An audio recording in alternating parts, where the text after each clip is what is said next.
I first heard about the Quantum Trainer last year after seeing some videos on the previous version from Mike at Hybrid Resistance.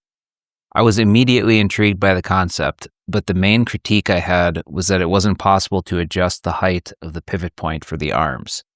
However, the newest version, the Quantum Free Trainer, has added that functionality as well as several other major additions that really expand the capabilities of this already extremely versatile machine. So in this video, I'm going to talk to the owner of the company, Glenn, and I'm going to get a few work sets in and talk a little bit about what I think of this machine based on my first impressions of trying it out at Home Gym Con, and go over some of the key features and benefits that I think it has and why you might want to or not want to have it in your home gym. Okay, I'm here with Glenn from Quantum Trainer, and he's going to show me this machine, which can do a million different things. And what's the official name of this machine here? It's Quantum Free Trainer. Quantum Free Trainer, perfect. So, So it has these lever arms, and you can adjust them. You At can the rear, yeah. adjust the height of the pivot point. You can set up these safeties here so you can start to exercise wherever you want. There's all these different handles. This comes out, slides, adjusts. These handles change angle. So you want to just give us just a little overview here of anything you want to talk about? Yeah, sure. concerning It's basically, it's predominantly a plate-loaded machine, although I have added a cable to it now for different sort of exercises that this thing couldn't do, basically, which is very rare that you can't find an exercise it can't do. And that just adds low rows, and it also gives an alternative for like bicep curls and tricep pushdowns or skull crushers, that sort of thing from the bench. And it's a very good low row. It's a nice feel, and it attaches to the lat pull down via the leg anchor, basically, and we can set that up to show you later on. Okay. But yeah, so the arms, as you said, have got a 360 movement. There's various types of attachments that come with it. But what I've done to save making hundreds of attachments from my own company is I'm trying to affiliate with other people that make handles and all types of other attachments that are compatible with it. Nice. So that makes it kind of future-proof if you want to do different types of exercises on it. But yeah, it's standalone. It doesn't require anything else apart from off-the-shelf attachments and so on. It's a lat pull. It's a chest press. It'll do all the decline. It'll do incline, shoulder press, side laterals, bent over rows. You just go through the whole list. I think I'm up to about 200 exercises right now, real exercises. Yeah, very, very versatile. And if you're like me and you like to tinker and set up different exercises with your equipment, this is like a playground for that. You can just figure out lots of different ways to use it. The transformation from exercise to exercise is minutes. Yeah. You know, you're not unbolting anything, you're not unscrewing anything. You're literally just doing what the handle's doing. You're just clipping things in with the plunger pins, and it's so fast. I noticed these back here, this adjusts with a pop pin. So yeah, like you're saying, you don't have to unbolt anything. Yeah, so if you drop that down to a sort of height. So if you wanted to change the angle, and that was a little too deep for the stretch. Yeah. So you could just drop it down one, just bring it up, and then you get a more plane of access, and it just lifts it up slightly to get underneath it and do the stretch. But as you know, as you've just tested it out, that you can use a shorter buffers for a high position start. Yeah. Starts like a dumbbell, and also you've done the converging sort of press as well, which everybody likes. So. Yeah, I think that was. I think I wanted to try. I like those flies. Yeah. Okay, so. I think start high again. We just simply turn those. Oh, we've dropped that down, haven't we? Let's come back up on that. So the handles have a 180 directional movement, so you can actually put it in. Some people find this more comfortable on a 45-degree angle, and you can get a good stretch, real convergent sort of press. So on you go, Tim, and all right. Do it. Yeah, so I got these handles at a 45, and I tried this earlier. Just doing flies with these, so go way out wide, but it's not like if I do really wide flies like this with dumbbells, it feels really unstable at the bottom. Yeah. But when it's locked in that plane like this, it's very good muscle isolation. You can feel it. You're in control, so you haven't got to flip the dumbbells up. You haven't got to drop them to the floor. Just simply re-engage on the buffers.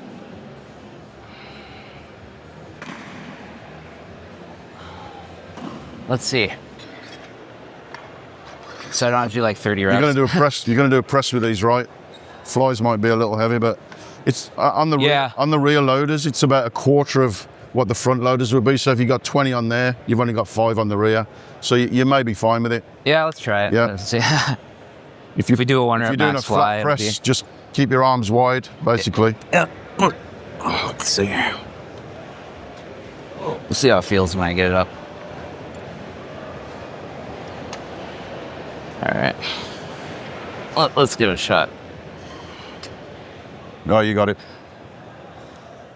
So one of the big advantages I think this has over traditional, rack attached lever arms is how long the actual arms themselves are.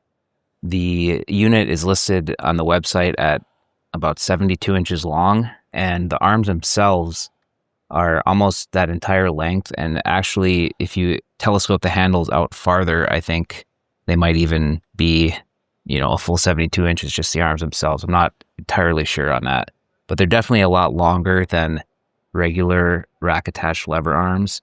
And what that does is gives you a much more closer to a linear path of the arc that you're going on with these. So the shorter the lever arm, the more pronounced the arc you're going to feel as you go through the same range of motion on your lift. And the longer the arm, the closer it's going to be to a straight line. So it feels significantly more natural and linear, and less like it's pulling you sort of in a strange direction that you're not used to, especially when doing compound movements like the presses and the rows and different types of squats, deadlifts, anything like that. The longer arm is going to be a more linear motion, much more natural feel.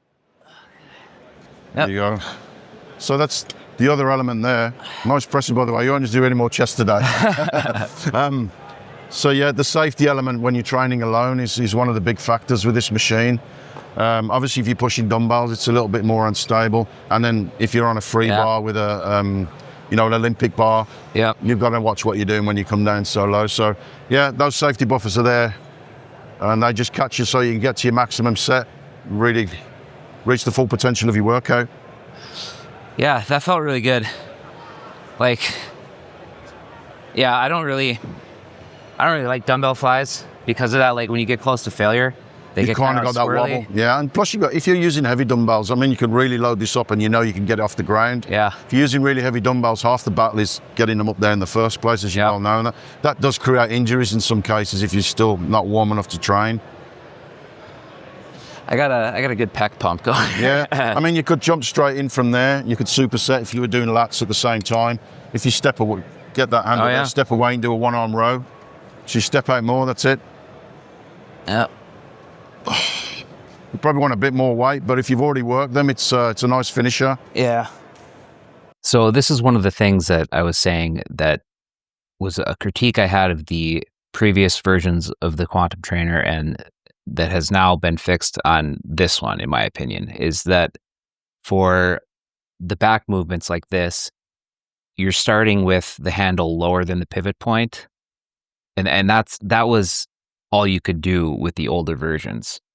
So as you lift up, the lever is coming up towards parallel, and the weight is getting heavier as you contract, and it's lighter in the stretch position, which, that's the opposite of what I would want for any kind of a back movement. But with the new version here, you could slide that pivot point down lower and then set up the exercise so that you're starting with the arm parallel and then pulling up towards vertical so that the weight would be dropping off as you get to the contraction, which is much more ideal. And you'll see also that the lat pull-down attachment allows for that as well. And then like if I wanted, I could put this straight. Yep. Do like an overhead press thing.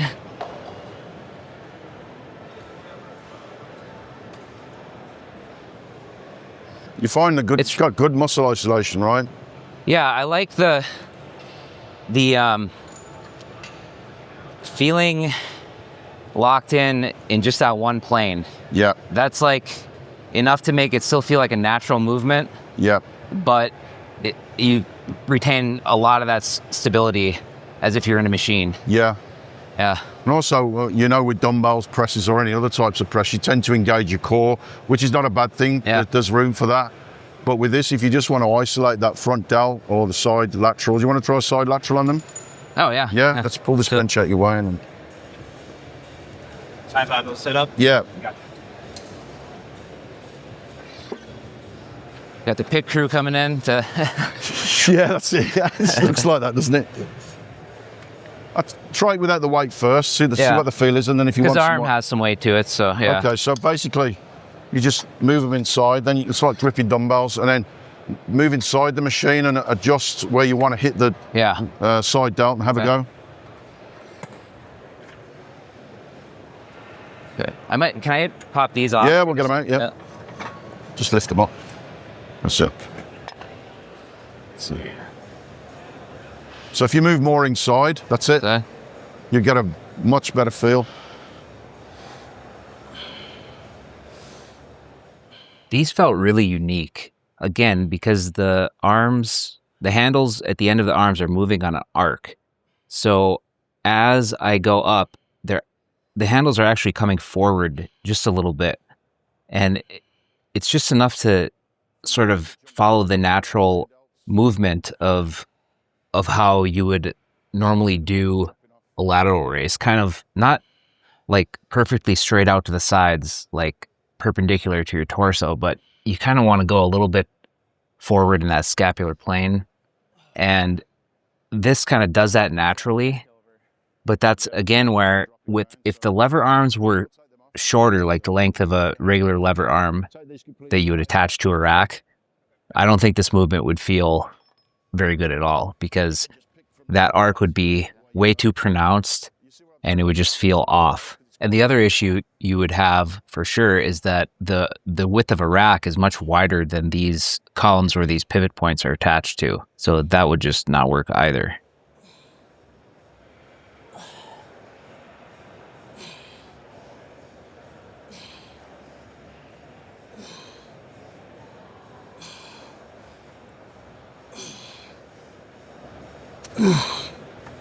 So when you fatigue, you could drop one down, then go into like singles.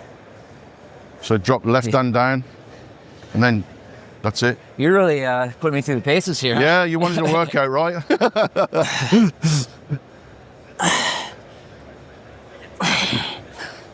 So it just gets that last few reps. Yeah. That's got to do more because it's had a little rest. Now come inside. You're glad you came. And you can really tell Glenn has a background in actually training people, because he was really putting me through the ringer here. He had me do these shrugs at the end. Obviously, though, it's not going to be enough weight for actual shrugs. But I do think that this would feel really good, if I had plates loaded on those horns at the end doing shrugs. Nice. That's, I wouldn't have thought of the laterals, but the way that it arcs a little bit forward feels really natural. Yeah.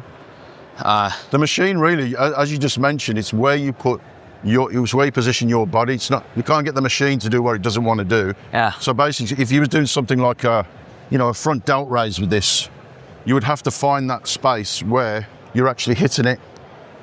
Otherwise, if you're here, you're not going to hit it, or it's going to feel awkward. You could adjust it off to 45, and then you could really sort of, there you are. So you're getting the front delt. So it's all about where you position yourself and not where the machine doesn't want to go.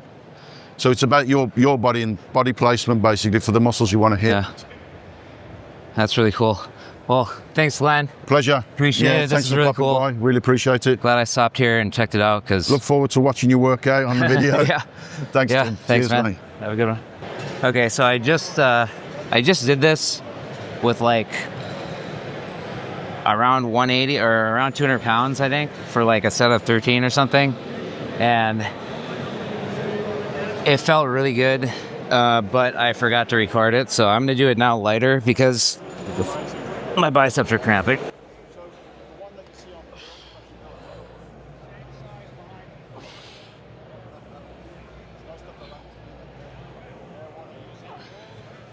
You can see as the lever starts going above parallel, the weight is gonna get lighter.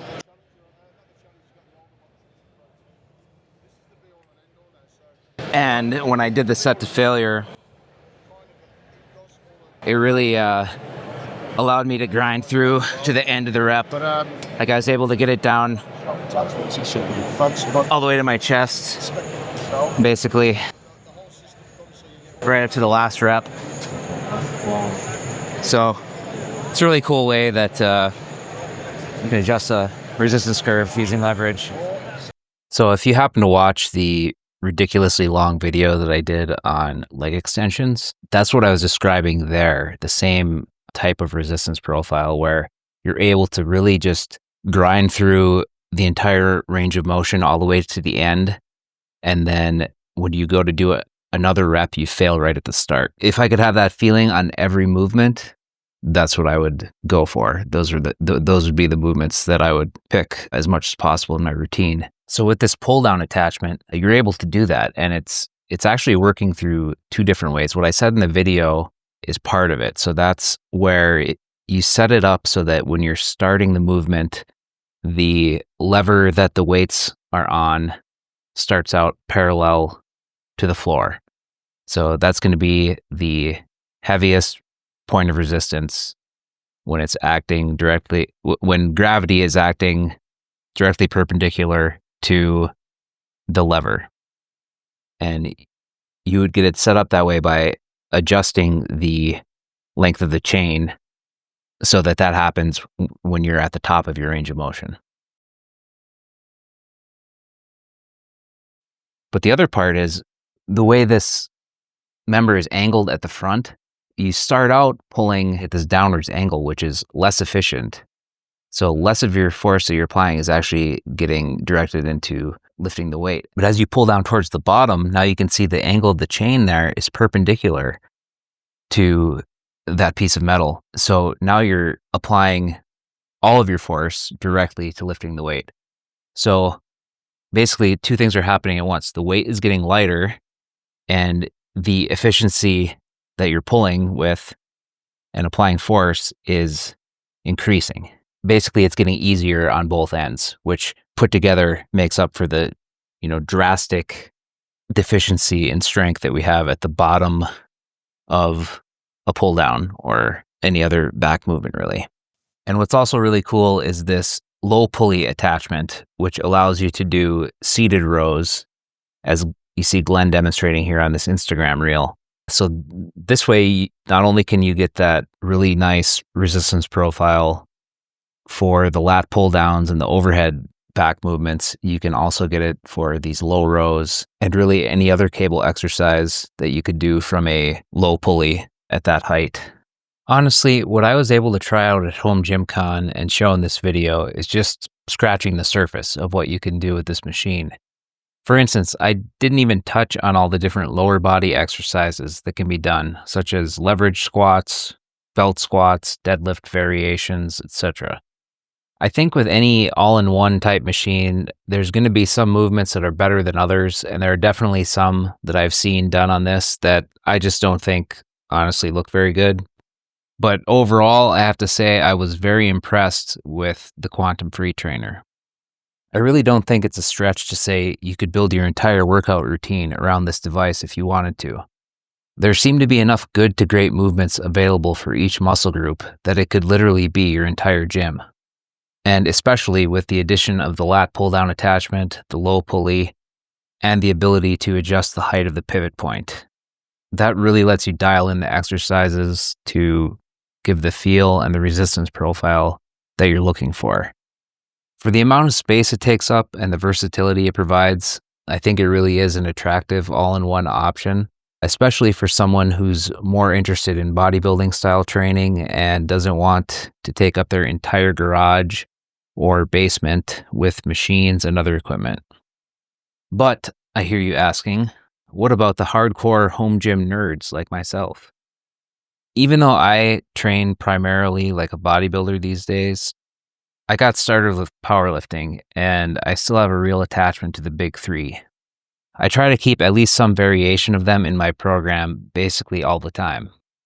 For me, a power rack, barbell, and dumbbells are all pretty fundamental, and I really wouldn't have a gym without them, even though I acknowledge that they aren't strictly necessary to build and maintain muscle. Beyond that, I do a lot with cables, and even though the lat pull-down attachment and the low pulley on the Quantum Trainer have some distinct advantages in their own right, they wouldn't be able to replace my dual selectorized cable tower setup. So while I think Glenn is justified in pointing out how it really doesn't take up much space when you consider how many different exercises you can use it for, at the same time, space really is the biggest drawback for someone like me that already has a lot of bulky, non-negotiable equipment packed into a relatively small space. However, if I had just a little more room, then I would absolutely be considering the Quantum Trainer as my next piece of equipment. I've always enjoyed tinkering with my equipment, tweaking exercises to make them feel better for my body, and looking for ways to do new exercises with the gear I already have. Quantum Trainer would be great for that, with the myriad of exercises that are possible and the high level of adjustability. I think there's a spectrum of versatility in the home gym, ranging from, on one end, trying to do everything in your power rack with built-in cable systems and attachments and lever arms and whatever else you can bolt onto it, to, on the very opposite end of the spectrum, having a full-on commercial gym laid out in your garage or basement with separate dedicated machines devoted to every single movement. To me, if I just had the little extra bit of space, something like the Quantum Trainer would be hitting a sweet spot, where it's insanely versatile and could add a ton of additional high-quality movements, but also it would be entirely separate from my power rack and the cable towers. That means it wouldn't be interfering with anything else that I might be doing in my workout. Also, I wouldn't have to completely tear it down and set it up from scratch every day, and it would make it easy to plan my workouts to do alternating sets between something on the Quantum Trainer and something else, like a barbell movement, dumbbell movement, or something on the cable towers. For someone who has a full garage or a larger basement area available to dedicate to their gym, I really think having a dedicated power rack, a separate functional trainer / lat pull down / low row station, and then also a Quantum Trainer would be a pretty killer setup. Yes, the cable station could be part of the same rack where you squat and bench and everything else, and you could also put some lever arms on that same rack to mimic some of what the Quantum Trainer can do. But the more you cram into that one small space, the more cumbersome it is to go from one thing to the next. The more the different functions start to interfere with each other, the more time you spend setting up and tearing down exercises, and the less likely you become to actually use all of those different options on a regular basis. Having everything separated into dedicated single-use machines is the ultimate in being able to move efficiently through your workouts with barely any time between exercises, just like if you're working out in a commercial gym. But it's not practical for most people due to space and budget constraints. So a collection of different multi-use pieces like I'm proposing can be a really great middle ground. And I think the Quantum Trainer would fit perfectly into that type of setup. So just to sum this all up, I think the Quantum Trainer seems like a really great piece of equipment that can open the door to a lot of new exercises for people who already have the basics covered. Or it can even serve as the entire home gym for someone who just wants to buy one piece of equipment and then get on with their life. Whether it has a place in your gym, as always, is a personal decision that comes down to your priorities, your space, your budget, and of course, the type of training that you like to do.